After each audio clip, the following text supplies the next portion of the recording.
Assalamualaikum warahmatullahi wabarakatuh. Kembali lagi di channel Penabur Misteri. Terima kasih kalian sudah mampir di channel ini. Saya doakan semoga selalu dalam keadaan sehat walafiat dan dilancarkan rezekinya. Amin. Kali ini saya akan membawakan cerita yang berjudul Pesugihan Gunung Kemukus. Oke, nggak pakai lama, kita langsung ke ceritanya. Cus!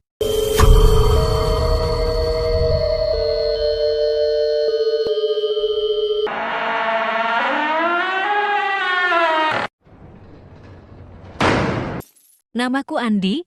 Jika aku bisa memutar waktu, aku ingin kembali ke saat sebelum aku bertemu Joko. Hidupku mungkin tak mewah, tapi setidaknya aku masih bisa tidur nyenyak tanpa dihantui bayangan hitam yang terus mengintai. Saat itu, aku terlilit hutang. Bisnis kecil-kecilanku bangkrut, tagihan menumpuk, dan rentenir mulai mendesak. Aku hampir putus asa ketika bertemu Joko, seorang kenalan lama yang dulu hanya seorang kuli bangunan. Kini, ia mengenakan pakaian mahal, mengendarai mobil mewah, dan hidup seperti orang kaya. Aku bertanya apa pekerjaannya sekarang, dan ia tertawa kecil. Aku punya jalan pintas, katanya sambil menyesap kopinya. Aku penasaran, jalan pintas macam apa yang bisa mengubah nasib seseorang secepat itu? Joko menatapku, lalu dengan suara pelan, ia mulai bercerita. Aku ke Gunung Kemukus, katanya. Nama itu tidak asing. Aku pernah mendengar desas-desus tentang pesugihan di tempat itu. Konon, di sana ada ritual yang bisa membawa kekayaan, tapi harus dengan cara yang tak lazim. Aku ragu awalnya, lanjut Joko, tapi lihat aku sekarang. Aku menatapnya. Di balik senyumnya, ada sesuatu yang janggal. Matanya tampak lelah, seperti seseorang yang kurang tidur.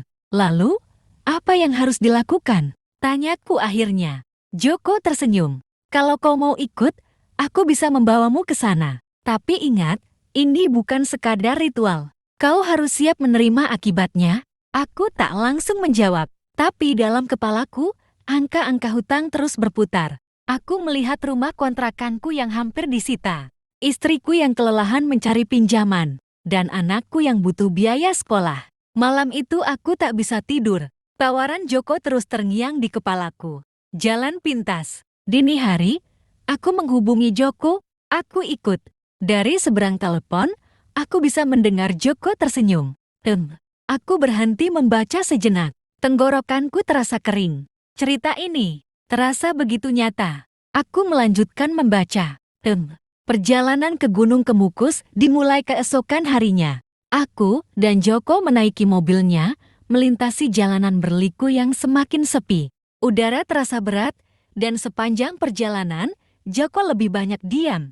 Mereka akan menuntut sesuatu darimu, katanya tiba-tiba. Aku menoleh. Mereka, Joko tidak menjawab. Gunung Kemukus tampak di kejauhan, menjulang seperti bayangan hitam di bawah langit malam. Aku tak tahu bahwa malam itu adalah malam pertama dari mimpi buruk yang akan mengubah hidupku selamanya. Mobil Joko berhenti di pinggir jalan berbatu.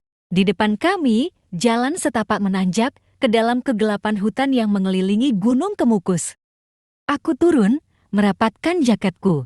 Udara di sini terasa berbeda, lembab, dan dingin, meskipun tak ada angin. Joko menatapku sekilas. Masih bisa mundur, Aku menarik napas. Aku sudah sejauh ini. Tak mungkin berbalik sekarang. Kita lanjut. Joko mengangguk, lalu berjalan lebih dulu. Aku mengikutinya, menapaki jalan setapak yang remang. Di kejauhan, kulihat cahaya-cahaya redup. Semakin dekat, suara orang berbicara, berbisik, dan tertawa kecil mulai terdengar. Aku melihat beberapa orang duduk di bawah pohon besar. Beberapa lagi berjalan dalam diam menuju puncak. Wajah-wajah mereka penuh harap, tapi juga dihantui kecemasan. Mereka datang ke sini untuk alasan yang sama denganku. Ini baru permulaan, bisik Joko. Kita harus menemui seseorang. Kami terus berjalan hingga tiba di sebuah pondok kayu di tengah hutan. Cahaya lampu temaram menyinari bagian dalamnya. Di depan pondok itu, seorang perempuan berdiri menatap kami. Ida, Perempuan itu memakai selendang hitam yang menutupi sebagian wajahnya. Mata gelapnya tajam, menusuk seakan bisa membaca isi kepalaku. Dia yang baru? Suara Ida pelan, nyaris berbisik. Joko mengangguk. Sudah siap. Ida menatapku lama, lalu melangkah ke dalam pondok. Aku ragu sejenak sebelum akhirnya mengikuti. Di dalam, bau dupa menyengat. Aku melihat sesajen, kain putih yang digantung di sudut-sudut ruangan, dan sebuah meja kayu dengan beberapa mangkuk berisi cairan merah pekat. Ritual ini bukan mainan, Ida berbicara tanpa menoleh. Sekali kau memulainya, kau tak bisa berhenti di tengah jalan. Aku menelan ludah. Kau yakin ingin kekayaan itu? Aku teringat wajah istriku, anakku, hutang yang mencekik. Aku mengangguk. Baik, kata Ida. Kita mulai. Ia berjalan ke sudut ruangan, membuka kain putih yang menutupi sesuatu. Di baliknya ada patung kayu hitam berbentuk sosok manusia tanpa wajah. Sebelum menerima, kau harus memberi, bisik Ida. Aku menatap Joko, yang hanya diam. Apa yang harus kuberikan? Tanyaku. Ida tersenyum kecil. Malam ini, kau harus menyerahkan tubuhmu. Jantungku berdegup keras. Aku tahu ritual ini melibatkan sesuatu yang tak lazim. Tapi mendengarnya langsung dari mulut Ida membuat nyaliku ciut. Ritual ini harus dilakukan dengan pasangan yang bukan istrimu, lanjutnya. Dan bukan karena nafsu, tapi karena pengorbanan. Aku tak bisa berkata apa-apa. Di luar, angin berhembus kencang. Seakan gunung ini mendengar dan menunggu keputusanku. Jika kau mundur sekarang, suara Ida merendah, akan ada konsekuensinya. Aku merasakan napasku berat. Di luar, terdengar suara-suara aneh, dan aku sadar, aku tak bisa lari dari.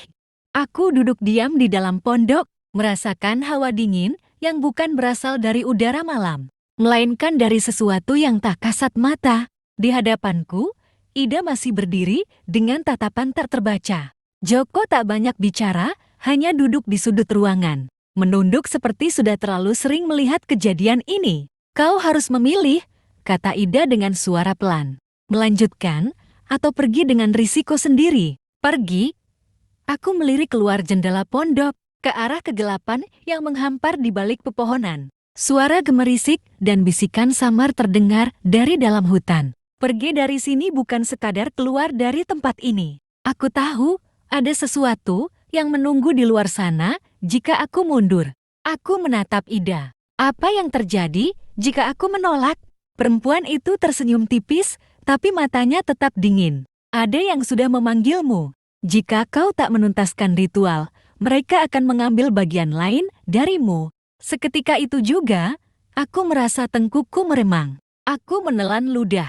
Lalu, siapa pasanganku? Ida mengangkat dagunya sedikit, lalu menoleh ke pintu samping pondok. Dengan langkah pelan, ia berjalan ke sana dan membukanya. Dari balik kegelapan, muncul seorang perempuan muda dengan tatapan kosong. Dia cantik, tapi matanya seperti tak memiliki cahaya. Aku bahkan tak yakin apakah dia sadar atau hanya bergerak mengikuti perintah. Namanya Wati, kata Ida.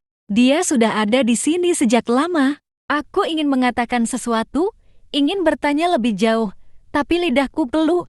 Joko akhirnya berbicara. Lakukan, jika kau sudah sejauh ini. Aku menatapnya, berharap ada sedikit keraguan di wajahnya. Tapi tidak, aku menarik napas panjang. Setelah ini, aku akan mendapatkan apa yang kuinginkan. Ida tersenyum, kali ini lebih dalam.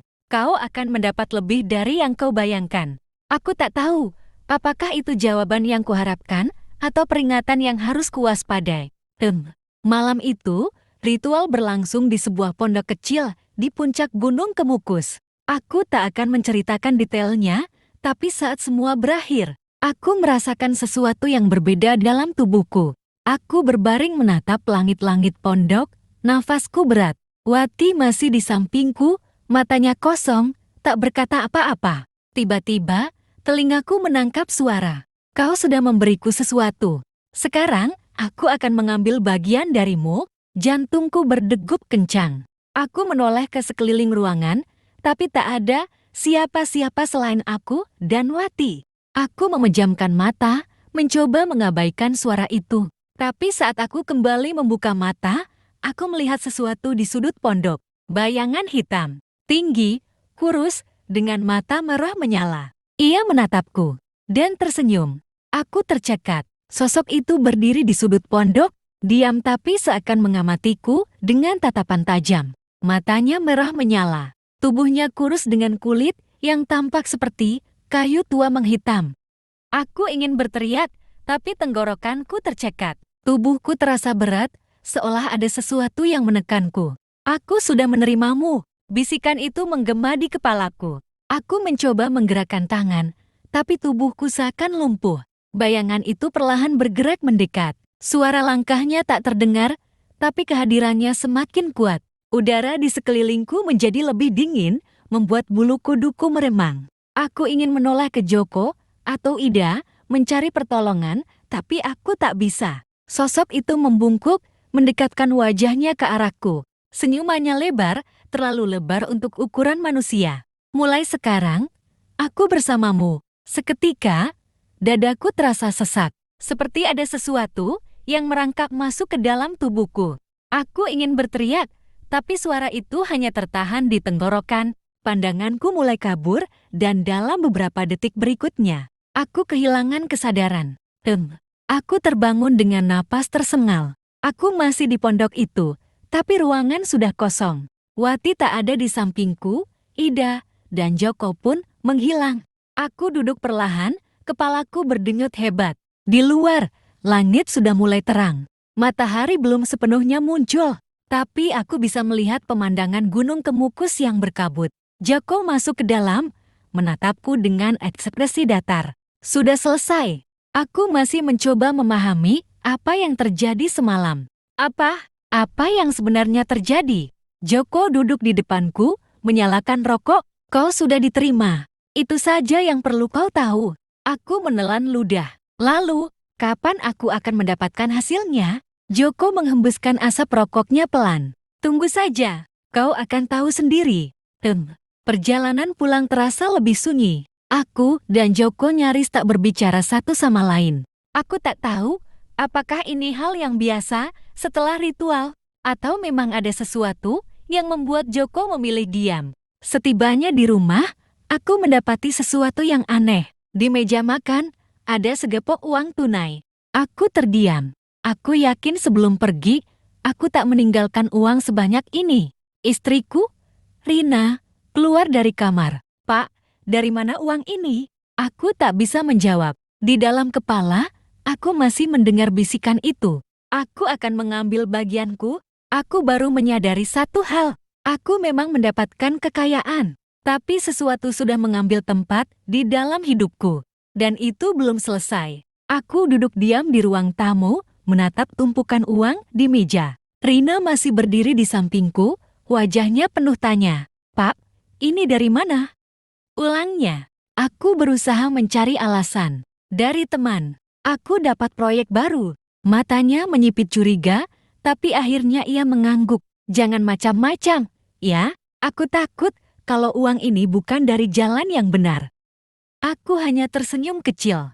Dalam hati, aku bertanya-tanya, apakah ini benar-benar rezeki atau awal dari sesuatu yang lebih buruk?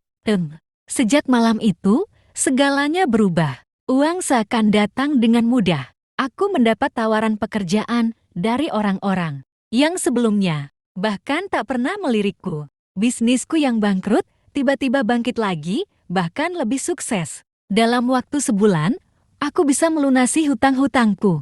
Aku membeli mobil, merenovasi rumah, dan memberikan Rina segala yang ia inginkan. Tapi ada satu hal yang tak pernah hilang bayangan hitam itu. Aku mulai sering melihatnya. Di sudut ruangan, di pantulan kaca, di bayanganku sendiri. Setiap malam, aku terbangun dengan tubuh basah oleh keringat. Bisikan itu masih ada, semakin jelas. Kau sudah berjanji. Kau tak bisa lari. Suara itu datang dari mana-mana. Tapi tak seorang pun selain aku yang bisa mendengarnya. Aku berusaha mengabaikan, meyakinkan diri bahwa ini hanya permainan pikiranku. Tapi kemudian, hal-hal buruk mulai terjadi. Pagi itu, aku mendapat kabar buruk. Bagas, Temanku ditemukan tewas mengenaskan di rumahnya. Aku datang ke rumahnya bersama beberapa orang lain. Polisi sudah ada di sana, tapi yang kulihat membuat jantungku hampir berhenti. Bagas tergantung di ruang tamunya. Matanya melotot, wajahnya membiru. Di dinding di belakangnya, ada bekas cakaran panjang yang tak wajar. Istrinya menangis histeris, sementara orang-orang berbisik, mencoba menebak apa yang terjadi. Aku mundur perlahan, merasakan tubuhku gemetar. Aku tahu ini bukan bunuh diri biasa. Aku tahu ini ada hubungannya denganku. Dan aku tahu ini baru permulaan. Bagas sudah mati. Kabar itu menghantuiku sepanjang hari. Aku berusaha mengusir pikiran buruk dari kepalaku. Tapi setiap kali aku memejamkan mata, aku melihat wajahnya membiru, matanya melotot, tubuhnya tergantung di ruang tamu dengan bekas cakaran di dinding. Aku tahu ini bukan kebetulan. Sesuatu sudah mulai mengambil bagian dariku. Malam itu, aku duduk di ruang kerja, menatap layar laptop tanpa benar-benar melihat. Rina sudah tidur, tapi aku tak bisa. Ruangan ini sunyi, terlalu sunyi. Bahkan suara kipas angin pun terdengar seperti gemuruh yang jauh. Lalu aku mendengar sesuatu. Cikikikan. Pelan, seperti suara anak kecil tertawa. Aku menoleh ke arah pintu. Tak ada siapa-siapa. Aku bangkit, berjalan perlahan ke ruang tamu. Lampu remang-remang, membuat bayangan-bayangan di sudut ruangan tampak lebih panjang dan menakutkan. Saat aku melewati cermin besar di dekat tangga, aku berhenti. Jantungku serasa mencelus. Bayanganku tidak bergerak. Aku menelan ludah, mencoba menggerakkan tangan. Aku melihat refleksiku mengangkat tangan juga, tapi terlambat 1 detik. Seolah-olah ada sesuatu di dalam cermin, meniruku dengan jeda waktu. Aku mundur selangkah. Bayangan itu tetap diam. Lalu, perlahan, ia tersenyum. Senyuman lebar, terlalu lebar, hingga pipinya sobek. Aku ingin berteriak, tapi tak bisa. Bayangan itu bergerak maju, seolah ingin keluar dari cermin. Aku buru-buru memalingkan wajah dan berlari ke kamar. Aku berbaring di samping Rina, menutup mata rapat-rapat, berharap ini semua hanya mimpi. Tapi aku tahu, ini nyata. Keesokan paginya, aku menemukan sesuatu yang membuat darahku membeku. Di cermin ruang tamu, ada jejak tangan, tapi bukan milikku. Tangan itu lebih besar, lebih kurus, dan memiliki bekas luka panjang di setiap jarinya. Aku duduk di teras, menatap kosong ke depan. Rokok di tanganku sudah hampir habis, tapi aku bahkan tak ingat kapan menyalakannya. Bagas sudah mati. Jejak tangan di cermin masih ada. Dan semalam, aku mendengar sesuatu berbisik di telingaku. Kembali. Atau aku akan mengambil lebih banyak. Aku tahu apa yang harus kulakukan. Aku harus kembali ke Gunung Kemukus. Joko mengangkat alis saat aku menemukannya di bengkel tempatnya biasa nongkrong. Kau kembali lebih cepat dari yang kuduga, katanya, mengisap rokoknya dalam-dalam. Aku perlu bicara, kataku cepat.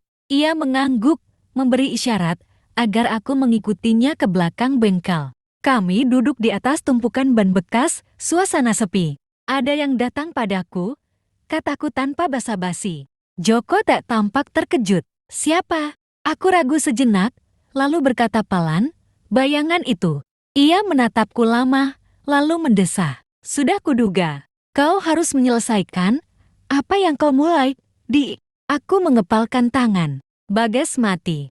Joko terdiam, ekspresinya tetap datar, tapi ada sesuatu di matanya yang berubah. Aku melanjutkan, aku melihatnya di cermin.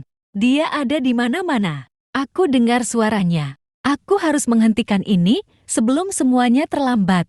Joko mengangguk pelan. Ada satu cara, tapi risikonya besar. Aku menatapnya tajam. Aku tidak peduli. Malam itu, aku kembali ke Gunung Kemukus. Joko membawaku ke tempat yang lebih terpencil dari sebelumnya. Pondok itu masih ada, tapi kali ini suasana jauh lebih mencekam. Ida sudah menunggu di dalam. Aku tahu kau akan kembali, katanya dengan suara datar. Aku ingin mengakhiri ini, kataku tegas. Ida menatapku lama, lalu menghela napas. Ada ritual pemutusan. Tapi jika gagal, kau tak akan bisa keluar dari sini. Aku menelan ludah. Apa yang harus kulakukan? Ida menyalakan dupa, lalu mulai menggumamkan sesuatu dalam bahasa yang tak kupahami. Joko berdiri di belakangku, diam tanpa ekspresi. Kau harus memanggilnya, kata Ida. Lihat ke dalam cermin ini dan panggil namanya. Aku menoleh. Di hadapanku, ada cermin besar yang tampak lebih gelap dari cermin biasa. Aku menggigit bibir, lalu pelan-pelan berkata, "Siapa kau, Henning?" Lalu, tiba-tiba, bayangan itu muncul di cermin. Aku melihat diriku sendiri, tapi wajahku lebih pucat, mataku lebih cekung, dan bibirku menyeringai dengan senyum mengerikan. Kau ingin bebas? Suara itu bergema. Dadaku sesak. Aku tak bisa bergerak. Bayangan di cermin bergerak lebih dekat. Tiba-tiba, sesuatu mencengkeram bahuku. Aku menoleh dan melihat tangan kurus itu keluar dari cermin, mencengkeramku dengan kuat. Aku menjerit. Ruangan tiba-tiba berputar. Udara menjadi semakin berat, dan suara tawa menggema di mana-mana. Aku merasakan sesuatu menarikku masuk. Gelap, dingin. Aku merasa seperti jatuh ke dalam lubang tanpa dasar. Dan kemudian, hening. Aku membuka mata. Sekujur tubuhku terasa dingin, seolah-olah aku baru saja keluar dari dalam kubur. Aku terbaring di tanah, dengan bau dupa masih menyengat di hidungku. Aku masih di dalam pondok. Aku menggerakkan tangan, memastikan aku masih hidup. Joko berdiri di dekatku, wajahnya tegang. Ida duduk bersila, matanya terpejam, keringat mengalir di pelipisnya. Kau kembali, gumamnya pelan. Aku duduk perlahan. Apa yang terjadi? Joko menghembuskan napas lega. Kau hampir tidak kembali. Aku menoleh ke cermin. Permukaannya yang tadi hitam pekat kini retak, seperti ada sesuatu yang baru saja mencoba keluar, tapi gagal. Aku menelan ludah. Apa? Aku bebas. Ida menatapku lama sebelum menjawab. Mungkin tidak sepenuhnya. Tapi kau masih hidup. Itu sudah cukup. Aku pulang ke rumah dengan perasaan yang campur aduk. Sesampainya di sana, aku disambut oleh Rina yang langsung memelukku erat. Kemana saja? Pak, aku takut sesuatu terjadi padamu. Aku hanya bisa menghela napas dan menggenggam tangannya erat. Aku di luar kota. Ada urusan yang harus kuselesaikan. Malam itu, aku tidur dengan perasaan lebih tenang. Tak ada bisikan, tak ada bayangan. Untuk pertama kalinya sejak ritual itu, aku merasa manusia lagi. Tapi, rasa lega itu tak bertahan lama. Beberapa hari kemudian, aku mulai menyadari sesuatu yang janggal. Aku tak lagi mendengar bisikan atau melihat bayangan di sudut ruangan. Tapi, setiap kali aku melewati cermin, aku merasa ada yang mengawasi. Sampai suatu malam, aku melihatnya lagi.